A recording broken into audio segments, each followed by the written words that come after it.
Hi, this is the Crustacean, and it's an instrument I invented in 1976, I believe it was, after seeing the waterphone invented by Richard Waters, which is right there. You can see the relationship. There's the waterphone. Here's the crustacean.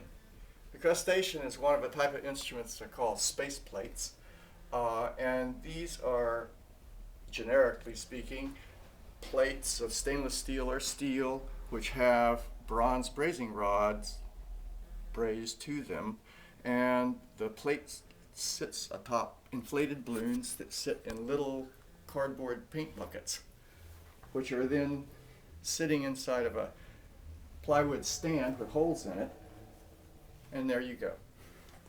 The idea of the balloons is to allow the plate to vibrate, not necessarily to provide a resonator. The plate itself is very resonant, and it's resonant because it has so many rods on it. If it only had one rod, it wouldn't be resonant. It'd be noisy. But since it has all these other rods, just like the sympathetic strings in a sitar or something, it's resonant because of all these other sympathetic vibrations in the other rods. So here's an idea.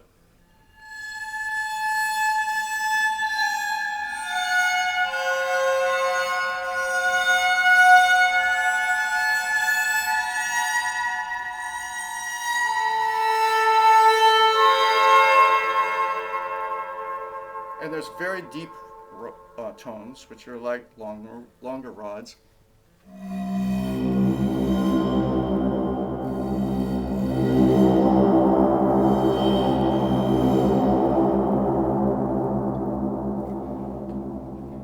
Depending on how you bow the rods, you get different sounds out of them. This is a very light bowing in the middle of the rod, very fast. Now I'll change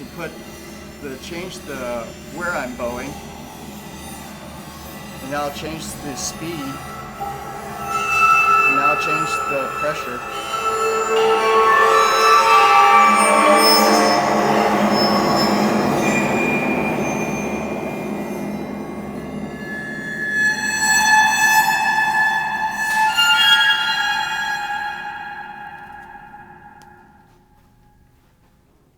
That's it. That's the crustacean. So, I see that these all have different pitches.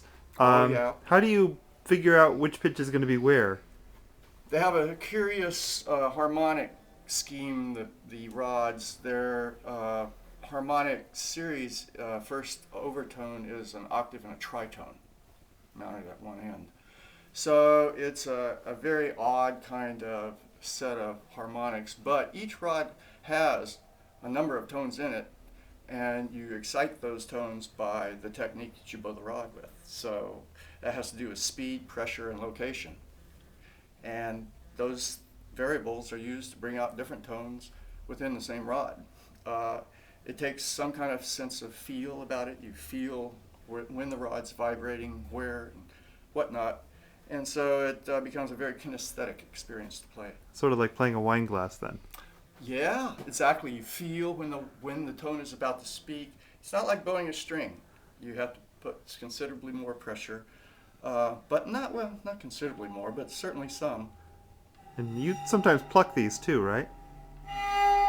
Not very often. Okay. I'll strike them. Back of a comb here.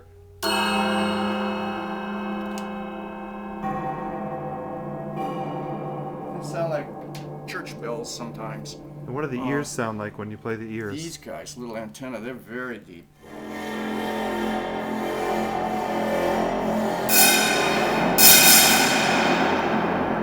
That was the sound of one being against the other, right? Yeah, someplace around here somebody's getting too close, but that sounds great.